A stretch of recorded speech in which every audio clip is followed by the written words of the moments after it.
Assalamualaikum warahmatullahi wabarakatuh. Nama saya Ayu Novita Ramadhani. Di sini saya akan menjelaskan film Porifera. Saya perwakilan dari kelompok 2 yang beranggotakan Hana, Rianti, Ayu, Misbah, dan Siti Maryam. Apa itu Porifera? Porifera berasal dari dua kata, yaitu porus serta faro. Porus berarti lubang, sedangkan faro berarti membawa atau juga mengandung. Sehingga, porifera ini dapat diartikan sebagai hewan yang tubuhnya mengandung lubang-lubang kecil atau pori-pori. Dapat dilihat di gambar, di sini seluruh permukaan tubuh dari porifera tersebut memiliki pori-pori. Porifera ini merupakan hewan multiseluler tingkat rendah, tidak dapat bergerak dan sering berbentuk seperti tumbuhan. Dalam porifera, pori-porinya ini dihubungkan oleh saluran kecil menuju rongga yang dindingnya mempunyai rambut getar. Jadi, dinding dari porifera ini memiliki rambut getar. Selanjutnya ada struktur tubuh dari porifera. Dalam tubuh porifera terdapat dua lapisan atau disebut juga dengan dipoblastik, yaitu lapisan luar atau ektodermis dan lapisan dalam atau endodermis. Nah, untuk lebih jelasnya, di sini pada gambar ada gambar oskulum. Oskulum itu merupakan tempat keluarnya air yang berasal dari spongosol. Ini adalah spongosol. Lalu di sini ada mesohil. Mesohil bisa disebut juga dengan mesoglea, yaitu lapisan pembatas antara lapisan dalam atau koanosit dan lapisan luar atau pinakosit. Yang ketiga ada porosit. Porosit merupakan saluran penghubung antara ostium, ini adalah ostium, dan spongosol. Lalu ada spongosol. Apa itu spongosol? Spongosol merupakan rongga di bagian dalam tubuh porifera. Lalu ada spikula. Spikula yaitu berfungsi sebagai rangka tubuh dan pembentuk tubuh dihasilkan oleh skleroblast. Lalu ada koanosit. Untuk lebih jelasnya ini adalah gambar perbesaran dari koanosit. Koanosit yaitu sel pelapis spongosol serta berfungsi sebagai pencerna makanan dan oksigen. Di sini ada epidermis. Apa itu epidermis? Epidermis yaitu lapisan terluar dari porifera yang tersusun atas sel kersik. Lalu di sini ada amebosit. Amebosit atau bisa disebut juga dengan ameboid, yaitu sel yang berfungsi mengedarkan makanan dan oksigen dan reproduksi. Untuk lebih jelasnya ini adalah gambar perbesaran dari amebosit.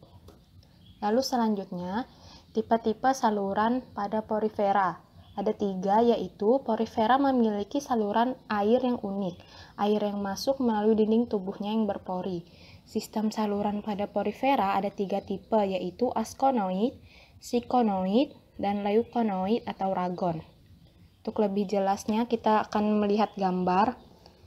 Nah, pada gambar di sini ada tipe askonoid atau askon, yang dimana pada tipe ini merupakan salah satu tipe yang sangat sederhana pada porifera, dimana nantinya air akan masuk melalui ostium atau pori-pori dan kemudian akan selanjutnya menuju ke atrium atau rongga tubuh dan selanjutnya akan dikeluarkan melalui oskulum.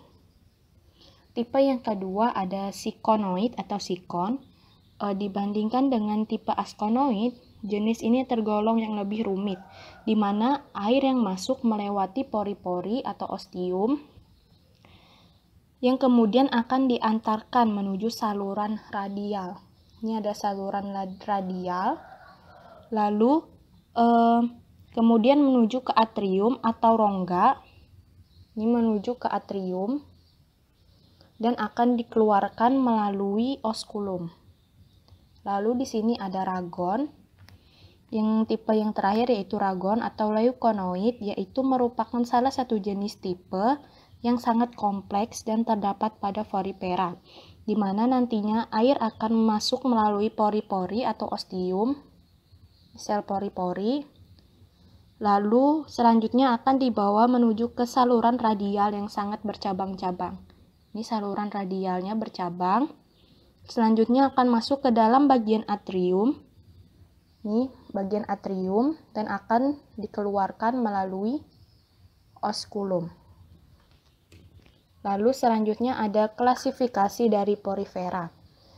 Klasifikasi porifera ini dibedakan jadi 3. Yang pertama ada kelas Calcarea. Dari bahasa Latin calcareus berarti kapur. Adapun ciri-cirinya diantaranya yaitu rangkanya berspikula kapur, koanositnya besar, berhabitat di laut dangkal, dan berkembang biak secara vegetatif dan generatif. Contohnya yaitu Scypha sp. bisa dilihat pada gambar. Lalu yang kedua ada kelas Hecatstynellida.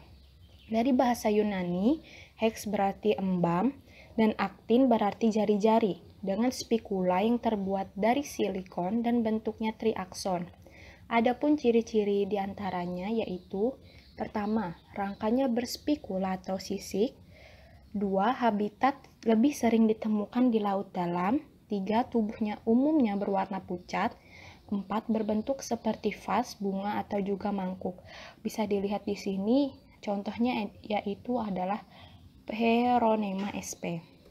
Lalu yang ketiga ada kelas Demospongiae. Dari bahasa Yunani, demos berarti masyarakat, spongos berarti spons. Biasanya dengan spikula silikon tidak berbentuk triakson atau dengan spongin. Spongin itu maksudnya adalah spons. Adapun ciri-cirinya diantaranya yaitu umumnya tidak berangka. Sebagian yang berangka, rangkanya terdiri dari kresik atau sponging atau spons atau juga campuran keduanya. Yang kedua, terdapat beberapa spesies yang tidak bergerak. Yang ketiga, hidup di laut dangkal. Yang keempat, bentuk tubuhnya tidak beraturan dan bercabang. Yang kelima, tubuhnya berwarna cerah. Contohnya yaitu bisa dilihat pada gambar ada Euspongia sp. Lalu ada cara hidup dan habitat porifera. Ini porifera hidup secara heterotrof. Makanannya berupa bakteri dan plankton. Makan yang masuk ke dalam tubuhnya berbentuk cairan, sehingga porifera disebut juga sebagai pemakan cairan. Habitat porifera umumnya di laut, mulai dari tepi pantai hingga laut dengan kedalaman 5 km. Sekitar 150 jenis porifera hidup di air tawar, misalnya Haliciona dari kelas Demospongia. Porifera yang telah dewasa tidak dapat berpindah tempat atau sesil. Hidupnya menempel pada batu atau benda lainnya di dasar laut. Seperti dilihat pada gambar, di sini porifera hidupnya menempel pada batu. Lalu ada sistem reproduksi. Nah, untuk sistem reproduksi ini ada porifera memiliki 2 sistem reproduksi, yaitu reproduksi aseksual atau vegetatif dan reproduksi seksual atau generatif. Untuk reproduksi aseksual ini terjadi dengan cara pembentukan kuncup. Apabila porifera mati atau juga terpecah menjadi beberapa bagian, maka gemule tersebut akan keluar kemudian tumbuh menjadi porifera baru. Reproduksi secara vegetatif ini dilakukan dengan pembentukan tunas dan gemula. Tunas ini merupakan salah satu jenis amoebosit yang mudah dilepaskan dan saat dilepaskan akan menjadi individu baru. Lalu untuk reproduksi aseksual atau generatif, lebih jelasnya akan dijelaskan pada gambar, di mana di sini porifera itu kan berkembang secara vegetatif dan generatif. Kebanyakan porifera yang berkembang biak dengan cara generatif adalah hermafrodit dan menghasilkan sel telur dan sel sperma pada waktu yang berbeda. Sperma sering dikeluarkan ke dalam air. Nah, ini sperma dikeluarkan dari dalam air, kemudian sperma tersebut ini akan ditangkap oleh porifera betina. Ini adalah porifera betina dari spesies yang sama. Nah, di dalam porifera betina ini, melalui ostium dia menangkap si sperma tersebut, kemudian sperma diangkat ke telur oleh sel-sel khusus atau yang disebut dengan arkeosit. Fertilisasi terjadi di mesohil. Ini adalah mesohil atau mesoglea tadi. Fertilisasinya terjadi di sini. Lalu dimana di mesohil atau mesoglea ini akan menghasilkan embrio atau zigot. Lalu embrio tersebut akan tumbuh menjadi larva berflagela atau larva amfiblastula yang kemudian akan keluar bersama aliran air menuju oskulum dan akan berenang bebas melekat pada substrat yang dikehendakinya hingga tumbuh menjadi individu dewasa atau individu baru. Lalu ada sistem pencernaan pada porifera.